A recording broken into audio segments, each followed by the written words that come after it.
Hey, what's up everybody? This is Chris Shavarma back at it again today with another video. A very special one. Just a couple of days ago, I heard that a great mentor of mine, a leader in the fitness community, Steve Cotter from the IKFF, the International Kettlebell and Fitness Federation, died. He died at a very young age. He was barely mid-50s. And I had the opportunity to meet him. So today, I want to give a shout out to Steve Cotter and show you two things I learned from him.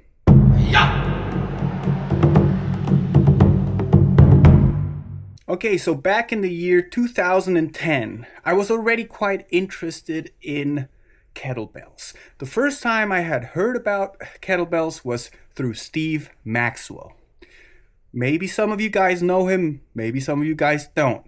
But I actually got to meet him through a connection I had in Austria. And I went to a workshop seminar for strength training, and he was there, an amazing person, and they started talking about kettlebells. That's how I learned also about Pavel Tsatsouline, which just blew my mind. It was amazing, all the things he did. But I then eventually heard about Steve Cotter. And Steve Cotter, he was just basically like a universalist in fitness. He could do it all. He was flexible. He knew martial arts, strength training, strength endurance training. And he had a style of kettlebell training that appealed to me a lot. It was the classic Giriya Russian style of training. So I looked him up. I found out he was going to do a seminar to do a certification as a kettlebell trainer, which I achieved. So I'm a certified kettlebell trainer for the IKFF. We met. It was amazing. He was on top of any expectation I had. We trained days in a row, and we were beat, all of us, because you had to do like certain tests to see if you can get that level of certification. So we had clean and press cycles, long cycles, snatch cycles, swing cycles, double kettlebell training, you name it. We were completely destroyed, and at the end of the session, Steve Cotter would put on a glove and do some kettlebell training above and beyond whatever we were doing. So yeah, he said, I gotta keep my body used to this level of volume. That's what he always said. And we had a conversation after the whole workshop. And we were talking about how training pertains to a philosophy of life. And he said one thing to me that I will never forget. And that's one thing I learned from him. And that is that training and fitness, especially the style of kettlebell training we were going into, teaches you how to stay calm under pressure. You know that feeling when you're mid-set, you know you still have something to give, you don't know if it's going to be enough, but you keep yourself calm under the pressure that comes with the notion that you need to finish something. So, lesson number one, an important lesson I learned from Steve Cotter, is that through fitness training, you learn to remain calm under pressure. And another thing I learned from Steve Cotter, may it rest in peace, his son is also a very good kettlebell athlete. Some years ago, Steve Cotter even wrote me. We kept in touch. He was always very fond of the Latin American community. He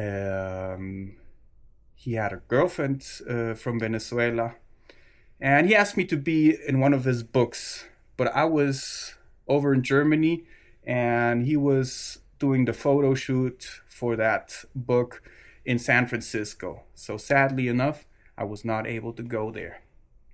But Steve Cotter always had this vision of training as a mean of entertainment. You know, you can't be bored by repetition. You can't give up the feeling of exploration.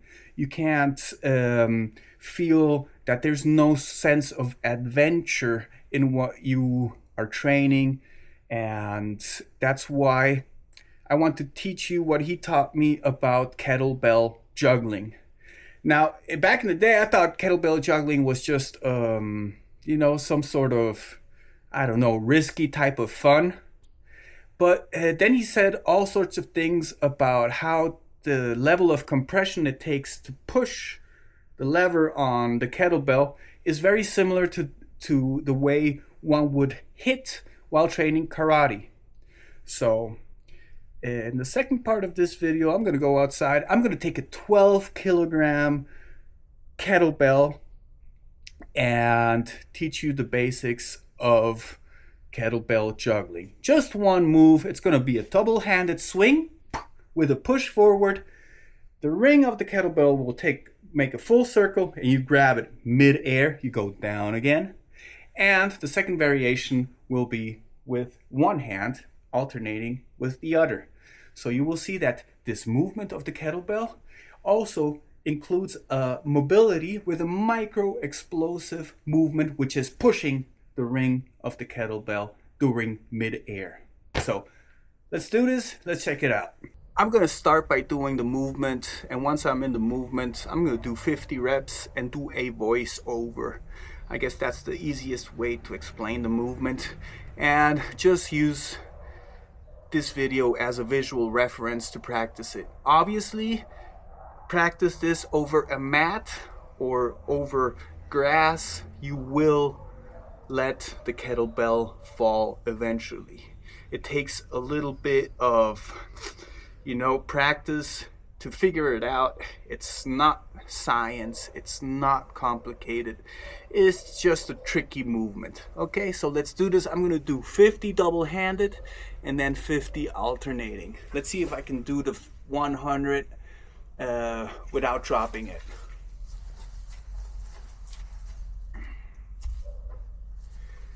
So this goes out to remember a great athlete. Here we go. So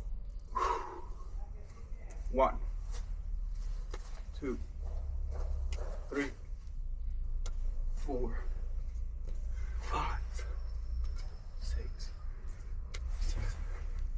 Okay, now let's go into the movement. As you can see, it's basically a normal swing with a little bit extra. And that extra comes through pushing ever so slightly, but in a very explosive way, on the handle of the kettlebell. So at the 0 gravity point upwards, let's say a half of a second before this point, you push with the palm of your hands as if you were doing a punch. In this case, a double-fisted punch. And you do that before the 0 gravity point so that you can grab the handlebar on the way down of the kettlebell. This is going to be the first tricky part, you know, like have the confidence to grab that kettlebell going down. If 12 kilograms is too much for you and you actually have a 6 or 8 kilogram kettlebell, start with that, because 12 kilograms on a ballistic movement, you know, it just gets heavier and heavier the more you practice it on the downward motion. Now you can see I changed hands, alternating, and it's the same thing. With the hand, I have my handlebar on, I push on the handlebar, and I do a full twist of the kettlebell. I grab it on the way downward, and repeat alternating sides. So that's the movement. Keep practicing it and hope you enjoy it. 18, 19, 20, 21, 22, 23, 24, 25, 26, 27, 28, 29, 30, 31, 32, 33, 34, 35, 36, 37, 38, 39, 40, 41, 42, 43, 44, 45, 46, 47, 48, 49, 50. There we go. You know what? While doing this, I remembered another drill I learned from Steve Cotter. It was actually something he would do always. He lived in China. Ah man, he did Tai Chi, he did Qigong. I mean, he was Men's Health magazine top 100 most fit people in the world. So yeah, he was fit as hell, probably the fittest person I've ever met. But I'm gonna go inside and do that. So let's do that. Okay, so the second drill I want to teach you from Steve Cotter, third thing I learned from him, but it's a second drill, is the teacup. This has water in it. And basically, it's one way to mobilize your shoulder and practice posture. So you grab the teacup in your hand, on the palm of your hand, and you're going to do the following. This is a spiral that goes up and then back down, and we're going to do a full twist at the hip level and then above our head and back down. Another one. So you go in between, above, and you come back. You switch sides. So I'm going to do this on this side. Go down. And back. Another one. You come down. And back. Now, obviously I would recommend trying this first without the water and with something that won't break, because you're gonna let it fall eventually. And he says he could do it.